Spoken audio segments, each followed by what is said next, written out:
Hey, it's Donnie with Fins Up with Fisher. I want to give y'all an update. We haven't done a lot of videos lately. Reason is we've been fishing at night, catching redfish. Our cameras don't pick up very well at night. So it's really hard to do videos. We take pictures and stuff and do little shorts on YouTube, but the longer videos that we'd like to put out, we just having a hard time putting all that together. So I'm doing this to try to make a longer video and explain what we're doing. We fish at Bob Sykes fishing pier, and there's a lot of big redfish there. And when I say big, in the state of Florida, redfish has to be 17 inches to 27 inches in order to keep it. They call it the slot. So anything under 17 inches, you're not legally allowed to keep. Anything above 27 inches, you're not allowed to keep. Most of the bull reds, as I like to call them, they're above 27 inches. That's what's at Bob Sykes. That's what we catch the most of. It's just at night is when the bite picks up, and that's when we're doing the fishing. That's when we're catching them. Our video equipment, our GoPro cameras and stuff, they can't pick up that, us pulling the fish in and everything at night. So we take pictures. We do short videos of us like bringing the fish up, taking it off the hook, things like that. For a long time, with these fish are so big, we kept getting broke off, which means we'll hook the fish, we'll fight them a little bit, and it ends up breaking the line. I've been trying to figure out a way to keep that from happening. What we've been using is it's braided line. We use a braided line and have about a 5-foot leader, and the leader is monofilament. The reason you use the monofilament is because it's more forgiving. We're up on a bridge, so there's pylons underneath us. The fish like to wrap you around the pylon. The braid, as soon as it touches that pylon, it'll cut it, break it. It's easy to do. The 5-foot monofilament line that we use for a leader, it can touch it, and it's not so easy to break. It's more, it can handle that abrasion better. We're still getting broke off. So I took one of our poles. It's kind of something I made up. It's an older pole that we had. I had a reel off of another pole, put the two together, and completely filled it with monofilament.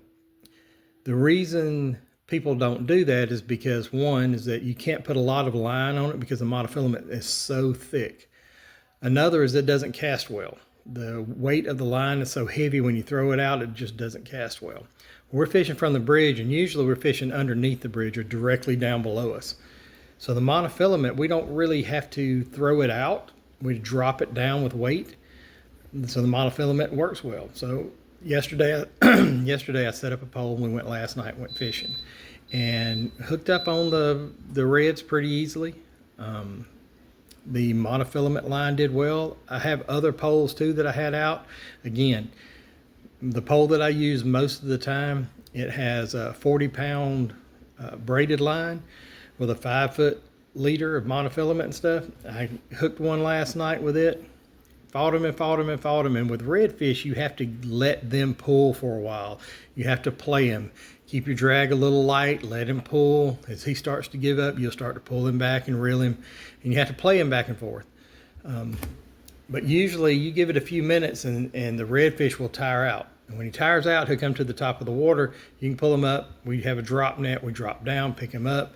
We measure him and stuff and usually release him because, like I say, most everything there is 30 inches or better is what they are. And the slot is 17 inches to 27 inches. So when you hear somebody say a slot red, that's what they're talking about, is a fish that it measures between 17 inches and 27 inches.